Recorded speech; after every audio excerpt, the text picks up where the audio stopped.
Es-tu satisfait de la dimension que tu as maintenant avec Dieu? Es-tu content? Es-tu fier de voir l'impact même que tu as autour des personnes qui sont à côté de toi? Si c'est le cas, gloire à Dieu.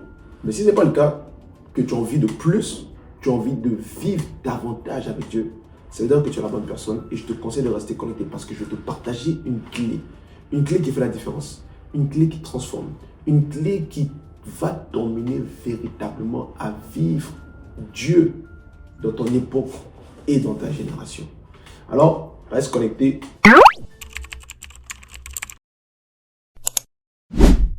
Si tu es là, ça veut dire qu'au fond de toi, il y a un désir. Au fond de toi, tu veux plus avec Dieu. Ça veut dire qu'au fond de toi, tu n'es pas satisfait, voilà, de la dimension à laquelle tu es. Et c'est très très bon signe parce que tu n'as pas d'avenir tant que tu es satisfait de ton présent. Tu vois, donc le fait que tu n'es pas satisfait d'aujourd'hui prouve que tu as un avenir, prouve qu'il y a quelque chose qui doit sortir de toi. Alors je vais te partager une clé qui change de vie, une clé qui transforme, une clé vraiment qui emmènera Dieu à se révéler à toi comme il l'a fait dans sa parole, que ce soit avec Moïse, avec David, avec Samuel, avec les disciples. Cette clé, c'est une clé terrible, c'est une clé puissante, c'est une clé, en fait c'est la clé des clés.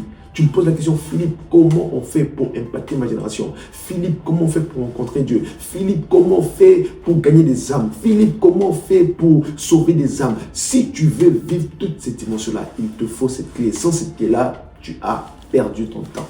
Est-ce que tu sais c'est quoi? Est-ce que tu sais c'est quoi? Cette clé, on l'appelle la soif de Dieu. Voilà. Cette clé, c'est la soif de Dieu. Mon ami, toi qui m'écoutes, sans la soif de Dieu, oh my God, tu ne peux rien faire. Sans la soif de Dieu là, même ta propre relation avec Dieu ne peut pas passer à des dimensions élevées. Ah, je te garantis, la soif, c'est le déclencheur de toute chose. La soif, c'est ça qui emmène la présence manifeste de Dieu.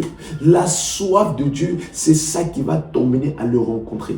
Parce que plusieurs d'entre nous, nous parlons de Dieu qu'on ne connaît pas. Nous parlons de Dieu qu'on n'a pas expérimenté. Nous parlons de Dieu qu'on n'a même pas vu. La Bible dit dans 1 Jean 1, verset 1 que ce que nous avons vu et entendu, c'est ce que nous vous annonçons. Il faut voir, il faut entendre avant d'annoncer. Mais aujourd'hui, on ne voit pas, on n'entend pas, mais on va annoncer. Miséricorde. Et ça qui fait que malheureusement, on n'a pas un certain niveau d'impact et il n'y a pas on ne voit pas certains fruits dans nos églises, dans nos lieux de service, dans nos écoles, dans nos établissements. Pourquoi? Parce qu'il y a un niveau de soif de Dieu qu'on n'a pas encore. La soif, c'est le déclencheur de toutes choses. La soif, c'est ça qui va t'emmener, toi, à rencontrer Dieu. La soif, c'est ça qui va faire Dieu quitter son ciel et venir dans ta chambre te rencontrer. Alors, je vais te donner trois signes qui montrent que tu es vraiment un assoiffé de Dieu. 3 signes qui montrent que tu es un désespéré de Dieu. 3 signes qui montrent que tu es sur le chemin d'une rencontre avec la personne du Saint-Esprit. Alors, le premier signe que je peux te donner, qui montre ou qui révèle que tu es vraiment un assoiffé de Dieu, ou si tu ne l'es pas, la première clé ou la première chose à faire, à commencer à faire pour être assoiffé de Dieu, c'est qu'un assoiffé de Dieu, c'est quelqu'un qui est passionné par les Écritures. Ah oui, ce qui montre que tu es un assoiffé de Dieu, c'est que tu es passionné par la parole de Dieu. Tu ne peux pas parler de Dieu que tu ne connais pas. Et la première manière par laquelle Dieu se révèle, c'est toujours par sa parole. Ou encore par la Bible, celle qui est dans ta chambre là, celle qui est sur ton chevet là, celle que tu laisses dans ton sac là, c'est ça, c'est la première chose par laquelle Dieu passe toujours pour se révéler aux êtres humains. Alors ma question est, combien de temps tu lis ta Bible? Combien de temps tu passes dans les Écritures? Quelqu'un va me dire, ah, mais ça c'est pour les bébés spirituels. Non, c'est pas pour les bébés spirituels. C'est un message pour les assoiffés de Dieu. C'est un message pour les gens qui ont une véritable relation avec Dieu. Plus tu te rapproches de Dieu, plus tu vas donner de l'importance à la parole. Moins tu te rapproches de Dieu, moins tu vas mépriser ta Bible. Parce que plus tu es proche de Dieu, plus tu vas chérir sa parole. David pouvait dire que, oh, comme j'aime ta parole, elle est tous les jours le délice, elle fait tous les jours l'objet de mes délices. Ça veut dire que David avait atteint un niveau où la parole de Dieu et lui avaient une relation. Quand David lisait la Bible, en fait, c'était comme s'il la mangeait. Tu vois, la Bible, c'est un repas. Tu vois, la Bible, c'est pas juste des textes, c'est un repas. Quand tu la lis, c'est comme si, en fait, tu es en train de la manger. Et plus tu es proche du Saint-Esprit, plus tu es proche de Dieu, plus, en fait, tu vas désirer une telle passion pour la Bible. De la même manière que chaque jour, tu te nourris. Quand tu n'as pas mangé, tu deviens aigri. Quand tu n'as pas mangé, tu es prêt à tout casser à la maison. Quand tu ne vas pas passer du temps dans la parole de Dieu, tu vas sentir à l'intérieur de toi que c'est comme s'il y a une frustration, c'est comme s'il y a une déception. Pas parce que tu auras forcément péché, mais parce que tu n'auras pas nourri ton esprit. Ton esprit a aussi besoin d'être alimenté comme ton ventre, tu l'alimentes tous les jours. Ça veut dire que, de manière simple, plus tu es proche de Dieu, plus tu vas donner de l'importance à sa parole. Si tu veux savoir si tu es véritablement un assoiffé de Dieu, le premier signe, c'est il faut que tu sois un homme qui médite régulièrement la parole de Dieu. Il faut que tu sois une femme qui médite régulièrement la parole de Dieu. Je te dis, c'est simple, c'est peut-être élémentaire, c'est peut-être même, certains vont dire c'est pour des bébés spirituels, mais c'est le secret des géants. C'est le secret des géants.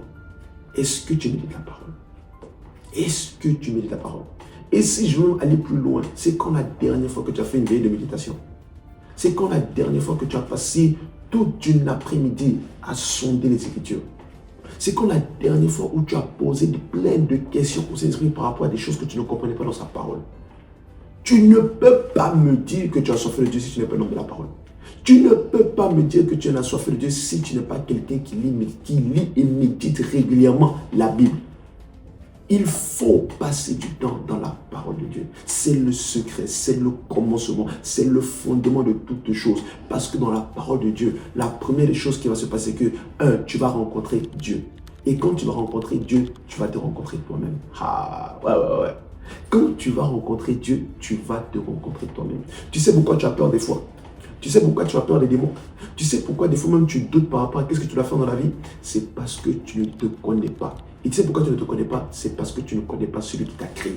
Parce que la seule personne qui est capable de déterminer qui tu es, c'est celui qui t'a créé. Mais comment est-ce que tu fais pour rencontrer celui qui t'a créé? C'est au travers des Écritures, au travers de sa parole. Mon ami, je prie vraiment pour toi, toi qui m'écoutes, qu'après ce temps-là, tu sois un homme, une femme qui aime la parole de Dieu. Parce que la parole de Dieu est magnifique. La parole de Dieu est magnifique. C'est magnifique. Tu vas avoir de l'impact, il te faut la parole de Dieu. Parce que sinon, tu vas donner quoi aux gens? La vie se trouve dans la parole.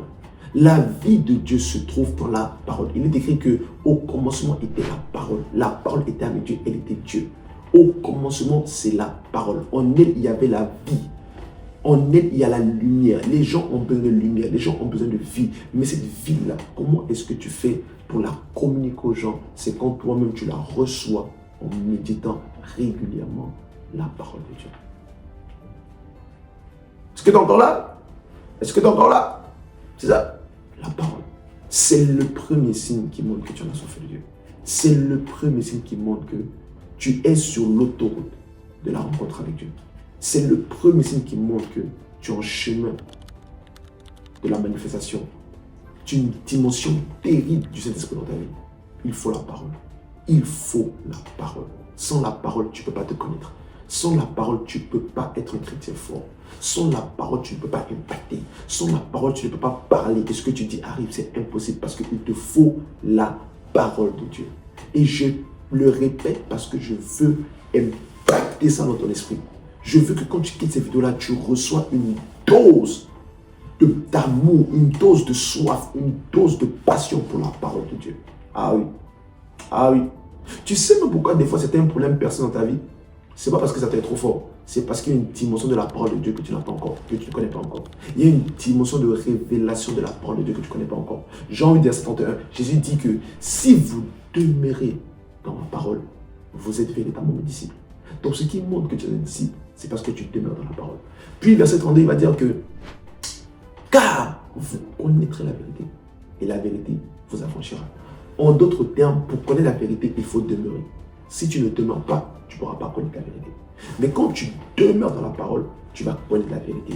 Et la connaissance de la vérité va emmener ta liberté. La connaissance de la vérité va emmener ta délivrance. Les démons qui te combattent, les situations difficiles que tu vois autour de toi qui ne bougent pas, ce n'est pas parce que ça doit être trop fort, c'est parce qu'il y a une révélation, il y a une dimension de la connaissance de la vérité que tu n'as pas encore. Alors c'est pourquoi je prie pour toi, qu'après cette vidéo, que la grâce d'aimer la parole, que la grâce de méditer les Écritures, que la grâce de sonder les Écritures, parce que la Bible dit que la gloire des rois, c'est de cacher, la gloire de Dieu, c'est de cacher les choses, et la gloire des rois, c'est de les sonder. Donc ça veut dire que si tu te considères comme étant un prince, comme étant une reine, comme étant un enfant de Dieu, ça veut dire que si tu es un enfant de Dieu, ça veut dire que le sang royal, le sang de Dieu qui est le roi de toutes choses, le roi de l'univers, le sang royal coule en toi. Et la Bible dit que le mandat des rois, c'est de sonder, c'est de chercher les choses. C'est quoi les choses? C'est la vérité, c'est les mystères que Dieu a cachés dans sa parole. Est-ce que tu me comprends? Alors Père, je prie pour toutes les personnes qui m'écoutent dans cette vidéo. Je prie Père que tu nous accordes à chacun d'entre nous, moi y compris, la grâce de méditer ta parole, la grâce d'aimer ta parole, la grâce de sonder les Écritures dans le nom de Jésus. Père, nous te rendons grâce et je prie que après cette vidéo, Seigneur, qu'un feu pour ta parole, un feu pour la Bible soit mis en nous. Merci Saint-Esprit pour ta fidélité et pour ton amour au nom de Jésus. Alors, toi qui m'écoutes, on se retrouve pour la deuxième vidéo pour parler de la clé numéro 2 qui prouve que tu es vraiment un enfant de Dieu. On ensemble. Peace.